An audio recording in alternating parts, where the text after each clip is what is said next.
તો ગાંધીનગર મહાત્મા મંદિર ખાતે યુવા સાંસદ 2024નું આયોજન કરાયું છે। સીઆર પાટીલ સંબોધન કરી રહ્યા છે। સીધા જઈએ ત્યાં જઈએ તો ફક્ત 3 થી 3.5 લોકો જ હમણાં સુધી સંસદમાં પહોંચી શક્યા છે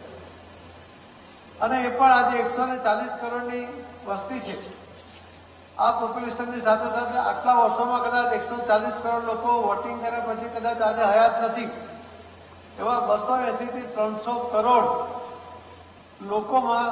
જો 3000 કે 3.5 લોકો જયારે સંસદમાં ચૂંટાતા હોય તો ચૂંટાનારે એની ગંભીરતા સમજવી જોઈએ કે નસીબદાર છે કે એને આવા સૌથી મોટા પંચાયતમાં બેસવાનો મોકો મળે છે। 300 કરોડ લોકોમાંથી 3000 લોકો જયારે સંસદમાં જતા હોય એમાં તમને જવાનો મોકો મળે છે ત્યારે તમે લોકો માટે પ્રામાણિક છો, લોકો માટે સમર્પિત છો, એ મેસેજ પણ આપવાની જરૂર હોય છે અને એની ટકોર એક અધ્યક્ષ તરીકે મારે જયારે કરવાની હોય છે ત્યારે હું એમને કહેતો હોઉં છું કે તમારે જરૂરથી આ વાતને પણ ગંભીરતાથી લેવી જોઈએ। તમને અધિકાર છે, તમે ચૂંટાઈ જાઓ છો, વારસાગત લાગતામાં હતા એટલે તમે મળી ગયા, કોઈ જ્ઞાતિના આધારે ચૂંટાઈ ગયા, એના બદલે એક અલગ દ્રષ્ટિથી જુઓ કે તમે સેવા કરવા માટે આવ્યા છો તો સેવા કરવાના અલગ અલગ જે કામો છે એ કામો દ્વારા, યોજનાઓ દ્વારા, સરકારની યોજનાઓ દ્વારા તમે લોકોને ઉપયોગી થાઓ એવો સરસ પ્રયત્ન, સફળ પ્રયત્ન બધાએ કરવો જોઈએ। આજના કાર્યક્રમની અંદર તો અહીંયા વિચારોનું મંથન પણ થશે, સંવાદ પણ થશે,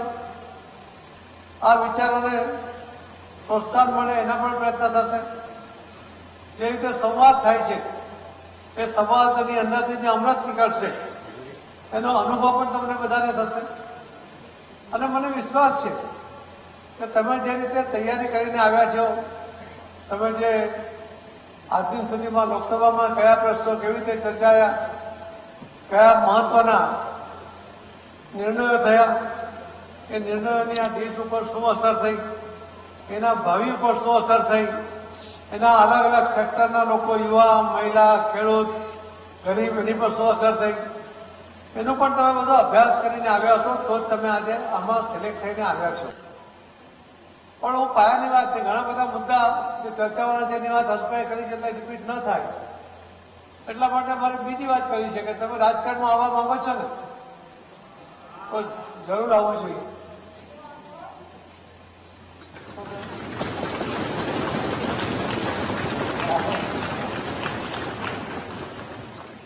પણ સૌથી પહેલા તમે જયારે એજ્યુકેશન મેળવો છો ત્યારે